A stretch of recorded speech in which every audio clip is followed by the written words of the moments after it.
பறையர் பேரவையினுடைய தலைவர் அண்ணன் ஏர்போர்ட் மூர்த்தி அவர்கள்.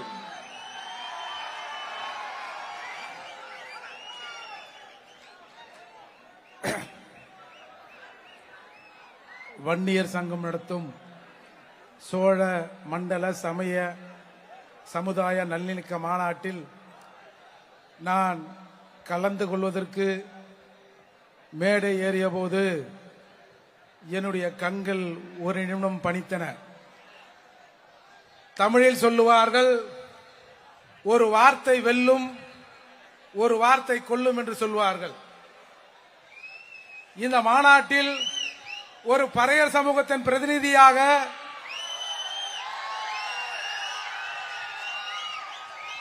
ஒரு பறையர் பேரவையின் தலைவராக நான் இந்த மாநாட்டில் பேசுகிறேன். ஆனால் நீங்கள் எல்லாம் பார்த்திருப்பீர்கள், ஒரு சில நாட்களுக்கு முன்னால் மேலவளவு முருகேசன் என்பவர் எங்கள் சமூகத்தின் ஊராட்சி மன்ற தலைவராக இருந்தார். அவருடைய நினைவு நாளுக்கு நான் மதுரைக்கு அஞ்சலி செலுத்த போகிறேன். எங்கள் கட்சியில் இருக்கிற எங்கள் சமூகத்தின் அடையாளம் என்று சொல்கிற நபர் பறையன் என்று யாராவது சேரிக்குள் வந்தால் செருப்பால் அடித்து விரட்டுங்கள் அந்த நாய்களை என்று சொன்னார். ஒரு சொந்த சமூகத்தில் ஒருவன் வந்தால் அந்த நாயை செருப்பால் அடித்து விரட்டுங்கள் பறையன் என்ற பெயரிலே வருபவனை என்று சொன்ன இந்த சமூகத்தில் தான் பறையர் சமூகத்திலே இருந்த அந்த மூர்த்தியை அந்த சமூகத்தின் சார்பாக மேடை ஏற்றுங்கள் என்று சொன்ன மருத்துவர் ஐயா அவர்களுக்கும் அன்புமணி ஐயா அவர்களுக்கும்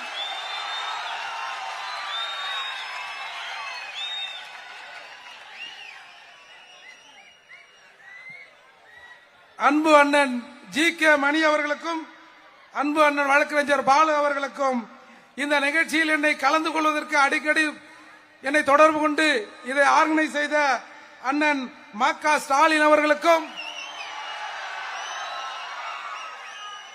மாவீரன் குரு அவர்களை மனதிலே நினைத்து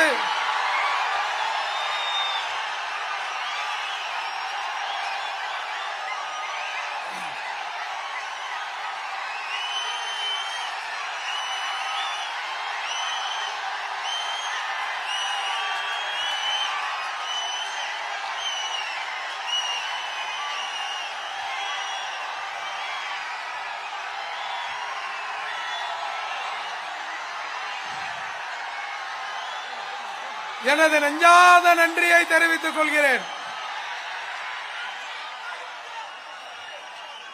பொதுவாக மருத்துவர் ஐயா அவர்கள் யாரையும் அதட்டி பேசி நான் பார்த்ததில்லை. ஆனால் அவர் அதிர்ந்தும் பேசியதில்லை. ஆனால் ஒவ்வொரு வார்த்தையும் அரசியலாக பேசக்கூடியவர் நம்முடைய மருத்துவர் ஐயா அவர்கள். இப்போ அரசியல் பத்திரன்னு சொல்லி அதை பண்ணு இதை பண்ணுன்னு தெருவில் இழுத்து விட்டுட்டு நாம் மாட்டு போற வேலையை செய்கின்ற இந்த சமூக தலைவர்கள் இருக்கிற நிலையில் ஒவ்வொரு வார்த்தையையும் அரசியலாக பேசக்கூடியவர் நம்முடைய மருத்துவர். நீங்க அண்மையில பார்த்திருக்கலாம், யார் யார்கிட்ட போய் அந்த 10.5% கேட்பது வெட்கம் வெட்கம் வெட்கம், இந்த 3 வார்த்தை தான் சொன்னார். அந்த 3 வார்த்தைக்கும் அந்த 3 முறை சொல்லியதற்கும் 3000 அர்த்தங்களை இந்த சமூகத்தில் நாம் சொல்லலாம். வெட்கம்னா, நான் தமிழ, நான் யார்கிட்ட எனக்கு 10.5 கொடுன்னு கேட்கறது? இன்னொன்னு, நான் பெரும்பான்மை, நான் தமிழ்நாட்டில் பெரும்பான்மை சமூகமாக இருக்கிற நான் எண்ணிக்கையில் சிறுபான்மையாக இருக்கிற உன்னிடம் வந்து நான் 10.5 எனக்கு கொடுன்னு கேட்கணுமா? வெட்கமா இருக்கு. இந்த சமூகத்தில் இருக்கிற தமிழக மக்களை, தமிழர்களை பார்த்து எனக்கு வெட்கமா இருக்கு. என்னைய அங்க போய் கேட்க சொல்லி நீங்க நிலைச்சு வச்சிருக்கீங்களே, எனக்கு வெட்கமா இருக்குன்னு அதுக்கு ஒரு அர்த்தம் இருக்கு. அதால நீங்க இப்ப மருத்துவர் ஐயாவை எல்லாரும் வந்து இன்னைக்கு தமிழகத்தில் இருக்கிற பல ஊடகங்கள் இவரை ஒரு வன்முறை தலைவருங்கிறான். என்ன அது? பொதுவா தமிழக தலைவருக்கு எதிராக பல ஊடகங்கள் தமிழர் அல்லாதவர் கையில இருப்பதனால் அவரை இப்படி சித்தரிக்கிறான். இப்போ ஒவ்வொரு சமூகத்திலும் சில ஆதிக்கம் எண்ணம் கொண்டவர்கள் இருப்பார்கள். அதை நான் மறுக்கவில்லை. அது எல்லா சமூகத்திலும் இருப்பார்கள். ஒரு சமூகத்திலே ஆதிக்கம் எண்ணம் கொண்டவர்கள் செய்கிற ஒரு சின்ன சின்ன தவறுகளை ஒட்டுமொத்தமாக அந்த சமூகத்தின் மீது திணிப்பது மிக பெரிய கொடுமை.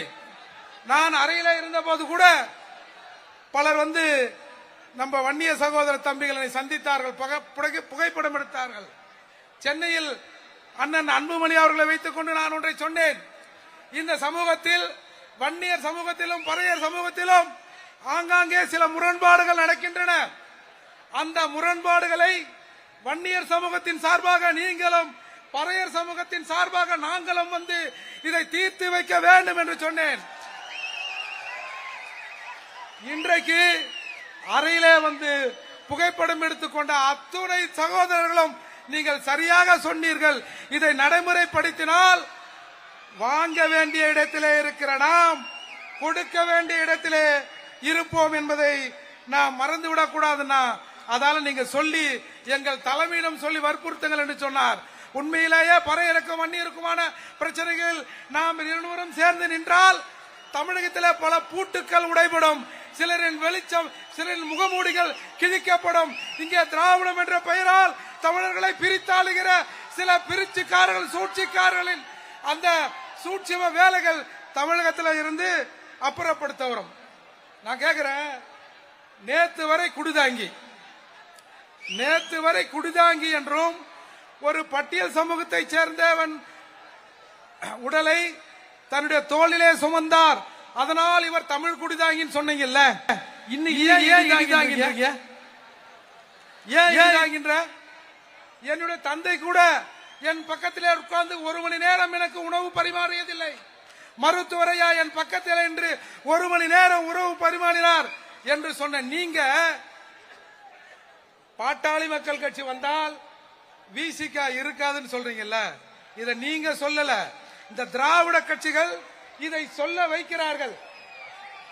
எனவே நாம் இன்றைக்கு இப்ப 10.5% சம்பந்தமாக சாதிவாரி கணக்கெடுப்பை எடுக்கணும்னு கேட்கிறார். ஏன் எனக்கு தேவை 10.5, என்னிடம் இவ்வளவு கூட்டம் இருக்கிறது, அதை வைத்து நான் வாங்கிக் கொள்கிறேன் சொல்லக்கூடாதா? எனவே இந்த தமிழ் சமூகம் ஐயா மருத்துவரை எதிர்பார்க்கிறது. தமிழ் சமூகம் மருத்துவரின் பின்னாலும் நிற்பதற்கு தயாராக இருக்கிறது. எனவே இந்த இருவரும் சமூகங்களையும் நாம் ஒருங்கிணைக்க வேண்டும். ஒரு விஷயத்தை மட்டும் சொல்லி முடிக்கிறேன். இன்றைக்கு விடுதலை புலிகளை பற்றி பேசிக் கொண்டிருக்கிறார்கள். ஒரு காலத்தில் சர்வதேச சமூகங்களும் ஒரு பாடல் பல மேடைகளில் ஒலிக்கப்பட்டது.